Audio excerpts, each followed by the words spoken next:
my name is Omar, and I'm going to be doing a skull trigger today. Hello. Hi. Ms. Hewitt? Yes. We're going to be doing some skull x-rays today. Yeah. Can you tell me what your first name is? It's Miley Hewitt. And what's your birthday? 06/07/1991. Okay, perfect. Is there any chance that you're pregnant? No. No? Okay. No. So, why were you taking skull x-rays today? I got clubbed in the club. Got clubbed in the club? Yeah. That's not Right good. here. We'll take some pictures of your clubbing Okay. to make sure that there are no fractures. Okay. Alright, That's a good let's do idea. it. Axial. So if my patient could sit on this here stool, and before we do anything, I'm going to wipe the table bucky off so that it is nice and clean. Okay, so for this projection we want the OML to be perpendicular to the IR. So place your forehead on the IR, and then we want to adjust your head so that she's kind of looking down with orbital medial line perpendicular to the IR. We're going to shoot this projection at 40 inches. Going to make sure that I have a marker on the board. It's going to be 15-degree angle. And the central ray is going to exit at the level of the nasion. Alright, table's going to move a little bit.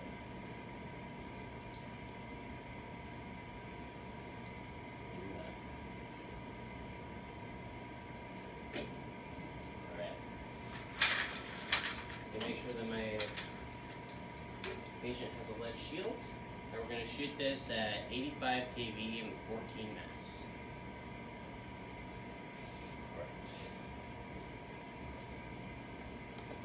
X-ray. Okay, so for the next image, we're going to be shooting a lateral skull. So I'm going to have my patient take her head away from the board, and then I want her to turn and face that wall. Now, for this image, we want her to be slightly oblique so that she can put her skull all the way up, decreasing the OID. So we're going to do this. Good. Still got my left marker on the board because it's going to be a left lateral. For this image, we want a perpendicular central ray, which enters at 2 inches above the external auditory meatus. We're going to use a technique. Board's going to move a little bit. We're going to use a technique of 85 kV and 8 mass. And we want to make sure that the IOML is perpendicular to the front edge of the IR. Let me check. Alright, looks good. Still got a shield.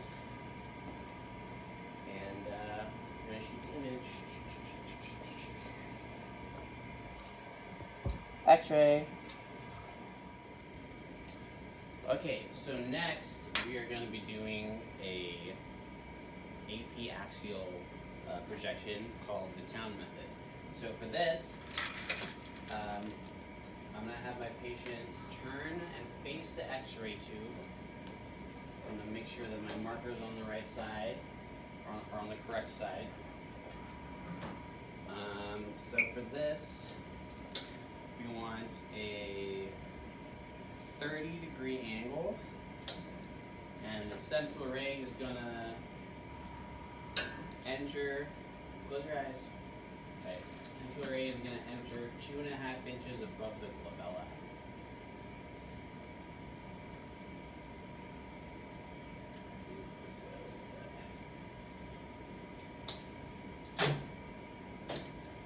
We want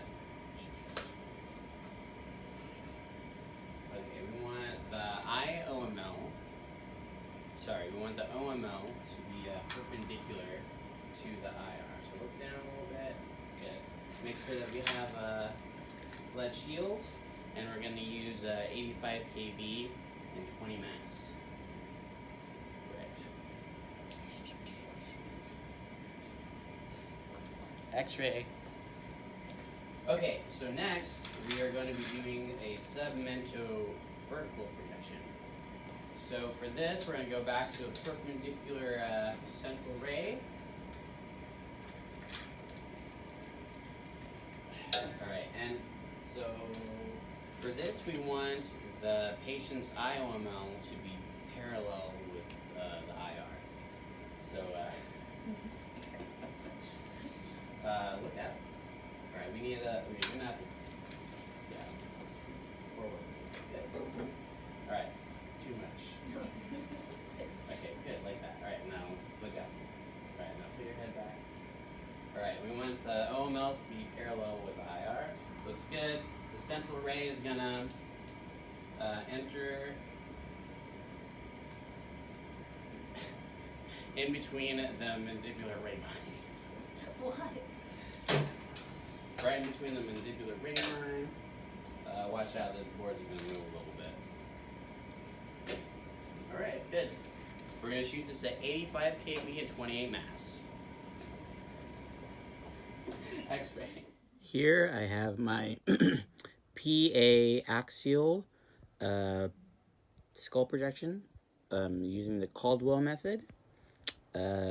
We know this is a good image because the cranium does not have any tilt or rotation, and we know this because of the equal distance of the lateral borders of the skull in the image.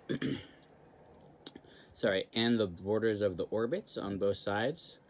We have symmetric petrous ridges, and they are located in the bottom third of the orbits, knowing that we have the proper angulation of the central ray.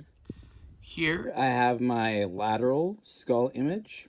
We know it's a good image because we see the entire cranium with no rotation or tilt, and we know that because we see the sala-tertius end profile, and we see the superimposition of the orbital roofs, as well as the greater wings of the sphenoid and the temporomandibular junctions.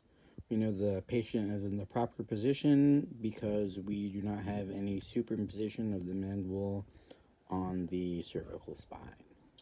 Here is my AP axial cranium projection, also known as the Town method projection. We know that this is a proper image because we see the entire cranium, no rotation or tilt, which we know this because of the symmetric petrous ridges and the equal distance of lateral borders of the skull. We know that we have the correct angulation of the central ray because we can see the dorsum sella through the foramen magnum. Here I have my submento vertical projection of the cranium. We know that this is a good image because we see the entire cranium with no tilt, and we know this by the equal distance of the lateral borders of the skull to the mandibular condyles. We know that the IOML is parallel to the IR because we see the mental protuberance superimposed over the anterior frontal bone.